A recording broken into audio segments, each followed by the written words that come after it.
వ్యక్తిపరంగా నా జీవితంలో ఎప్పుడు కులాలని దాటే ఉంది నా జీవితం, నా స్నేహితులు కానీ నా వ్యక్తిగత జీవితంలో కానీ. మతానికి వస్తే నా భార్య ఒక రష్యన్ ఆర్థడాక్స్ క్రిస్టియన్ నా భార్య. మొన్న ఈ మధ్యన వైసీపీ నాయకులు మాట్లాడుతున్న దృష్టికి పట్టుకొచ్చారు. సామాజిక మాధ్యమాల్లో నరేంద్ర మోదీ గారి ఫోటో వేసి, చంద్రబాబు గారి ఫోటో వేసి, నా ఫోటో వేసి ఒకటే చెప్తా ఉన్నారంట, వీళ్ళు వస్తే చర్చిలకు ఇబ్బంది అవుద్ది అని అంటే ఒకటే చెప్తా ఉన్నా.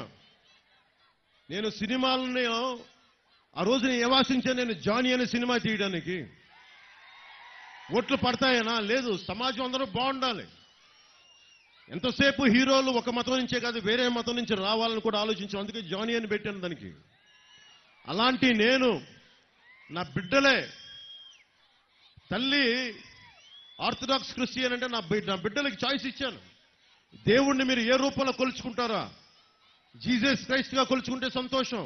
నేను ఎవరిని, నా బిడ్డల్ని కూడా మీరు ఏ మతంను, ఏ ధర్మాన్ని మీ గుండెల్లో వెలుగొస్తో ఆ ధర్మాన్ని పాటించమని చెప్పి అలాంటి వాడిని.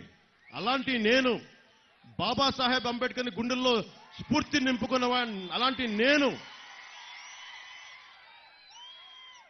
ప్రధానమంత్రి గారు ఢిల్లీలో ఉండి ఎన్డీఏ కూటమి ఇంత బలంగా ఉండి ఏ రోజన్నా సరే అలాంటి పరిస్థితిని ఆంధ్ర రాష్ట్రంలో తీసుకొస్తావా?